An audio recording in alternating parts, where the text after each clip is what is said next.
All right, yeah. So one of the biggest questions right now in the NBA 2K community is whether or not NBA 2K25 is actually dead. Hopefully, after watching this video, you'll have your answer. We finna get into all the details. If any of you guys are new here, drop a like, drop a sub, leave your thoughts in the comment section below. Let's get to the video. It's AllCity. Load up that clip. Hey, what's good, y'all? I'm AllCity. As always, appreciate you guys tuning in. Like I mentioned in the beginning of the video, there's a ton of people debating right now whether or not NBA 2K25 is dead. I realize that there's quite a few different perspectives that we can look at this, and we'll get different results. For instance, if we look at the sales, as you guys know, I recently made a video on Take-Two's earnings report, and in regards to sales, NBA 2K25 is very much alive. And when looking at a different perspective, let's say the player count, again, NBA 2K25 is very much alive. As you guys see in the post, NBA 2K ranked number 4 in regards to player engagement. It's ranked number 4 for the week that this was released and the prior week as well. And that's for the PlayStation. On Xbox is ranked 6. And it maintained the number 6 ranking for 2 weeks in a row. For both PlayStation and Xbox, NBA 2K25 is one of the top 10 most played games. But if we speak to the 2K community, the player base, the NBA 2K culture, we end up finding out that the consensus is 2K25 is dead. And the way in which I translate that is that 2K has developed a culture over the years. Over the last 2 decades, I think we all can agree that 2K has become a culture. Ball is life. And I believe that's what's currently being put in jeopardy. And to help me deliver this point, let's take a listen to what Boomy had to say. NBA 2K has a problem, and it's not what you think. We're 2 seasons into NBA 2K25's release cycle, and like clockwork, the 2K is dead tweets have arrived. And while this isn't surprising since the game supposedly dies every year, the community may actually be right this time. Now wait, before y'all spam "I told you so" in the comments, let me explain. Since the release of new gen versions of 2K, there's been a noticeable shift in the gameplay between generations. The increased emphasis on realism in new gen has reduced the amount of arcadey elements the OG fan base grew accustomed to from the franchise. According to the gameplay dev Dazar, the more realistic movement is, the less control you have over your player. Which is why in 2K25, we fade on shots we don't want or can't cancel out of certain dribble moves. Those realistic elements are in effect killing the fun for OG and competitive fans, while simultaneously increasing the fun for the casual basketball fan who just wants to imitate their favorite player. That increasing divide between the OG and casual community is the main reason why 2K is quote-unquote dying.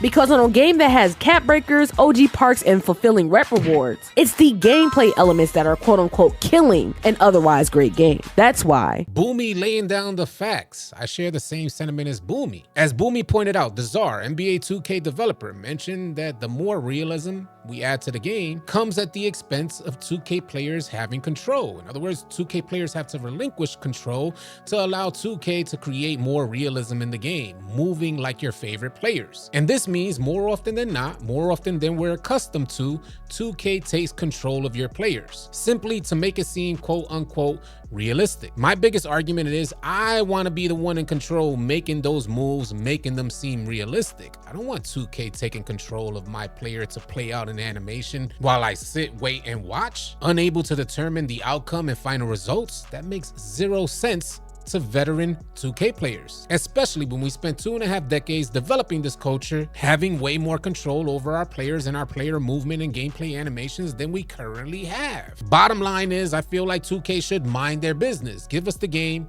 Let us move the way we want to. Let us move in the way that we have been accustomed to moving. Otherwise, we might as well just let AIs play against AIs if 2K is going to consistently take more and more control over our players. As you guys may have recently learned, I'm not playing NBA 2K25 nearly as much as I will be playing any other 2K at this current stage in its annual cycle. And NBA 2K25 is probably the quickest that I've ever put down a 2K. But just because I'm not fully enjoying this game doesn't mean that the game is dead. It's probably dead to me, but the sales numbers and the player base numbers say very differently. So I figured, let's take it back to the NBA 2K community. Let's see what they have to say. I would like to reference this first post from that's EJ. He says, no matter how much y'all complain, NBA 2K will never die because it's the only sports basketball game out there. And I want to send out a huge salute to EJ. He just mentioned on Twitter that he's purchasing his first home. God bless. And that's all off of the content that he developed based around 2K. Ain't no way 2K could be dead if there's enough players that have a vested interest in 2K that allowed a 2K content creator to purchase his first home. It's a beautiful thing, and a lot more of us need to be more appreciative for what we do. I would like to reference this next post from Dooms. He says, not gonna say 25 is dead, casuals, they loving it.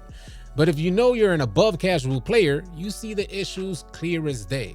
This feels intentional in the direction 2K is going with because the chaos and randomness gives casuals a chance they shouldn't have. 50-50 loose balls always go to the offense, high strength builds just sticking to you with 7-second recovery animations before regaining control of your player again. This is just naming a few, but these things, they benefit casual players, which is the biggest audience in the community right now.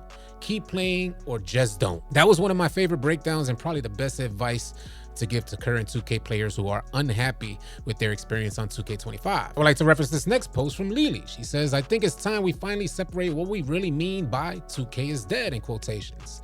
NBA 2K has solidified itself as a household name for certain demographics that will literally never go away no matter how much it costs or the quality of the product, which is reflected by its numbers now. The feeling of the game and the community being dead is really referring to the way 2K fails to maintain the expected attention span of most consumers that buy it, and fails to gain more younger audience, and by proxy, it loses algorithm priority, especially compared to previous cycles, which is immediately felt and reflected in the numbers content creators are getting on great and timely content, which is why creators feel like the game is dead. Now, from a creator's perspective, I feel like 2K is very much alive. Or maybe my numbers reflect that I'm just advancing within the 2K community. Lily goes on to say two things can be true at once, because NBA 2K will always usually meet its bottom line in sales and microtransactions, but the ceiling for content is real, and the community is dead currently compared to previous years, which is a symptom of what we really should be talking about. How much time does 2K have left? Very interesting topic, and I definitely want to dive a little more into that. I have been making the argument over the last couple years that 2K is very quickly becoming a revolving door of players, where once the good majority of the players, 2K was the only game they would have on their system. Maybe one or two others, but mainly their daily driver, the game that they go to daily, would be NBA 2K. Now, this could be that other games, they've just gotten a lot better and they're consuming